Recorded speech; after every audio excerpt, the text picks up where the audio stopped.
মৰমৰ ছাত্ৰ ছাত্ৰীসকল আৰু বন্ধু বান্ধৱীসকল, আজি দেওবৰীয়া চৰাত 10জন মহৎ লোকৰ 10টা বাণী লৈ আহিছোঁ। সকলোৱে মোৰ চেনেলটো ছাবস্ক্ৰাইব আৰু শ্বেয়াৰ কৰিবা। প্ৰথম বাণীটো হ'ল ভাল হাতৰ আখৰ শিক্ষাৰ এটা অংগ, মহাত্মা গান্ধীয়ে কৈছিল। 2 নম্বৰ, শিক্ষাই মানুহৰ শ্ৰেষ্ঠ সম্পদ, ছক্ৰেটিছে কৈছিল।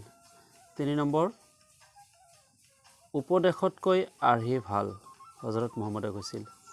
4 নম্বৰ বাণীটো হ'ল জ্ঞানৰ নিচিনা পবিত্ৰ একোৱেই নাই, যীশু খ্ৰীষ্টই কৈছিল।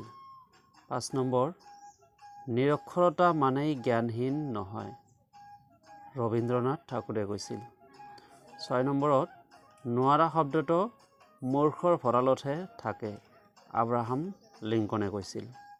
7 নম্বৰ, যি মূলা বাঢ়ে তাৰ দুপাততে চিন, ডক্টৰ বাণীকান্ত কাকতিয়ে কৈছিল। 8 নম্বৰ বাণী, সুখ কাৰো চিৰকলীয়া নহয়, কমলাকান্ত ভট্টাচাৰ্যই কৈছিল। 9 নম্বৰ, নিজক জ্ঞানী বুলি ভবাজনেই হ'ল আচল মূৰ্খ, ভল্টেয়াৰে কৈছিল। আৰু আজিৰ শেষৰ বাণী অৰ্থাৎ 10 নম্বৰ বাণীটো হ'ল পৰিৱৰ্তনশীল জগতত পৰিৱৰ্তনেই সত্য, লক্ষ্মীনাথ বেজবৰুৱাই কৈছিল। ধন্যবাদ।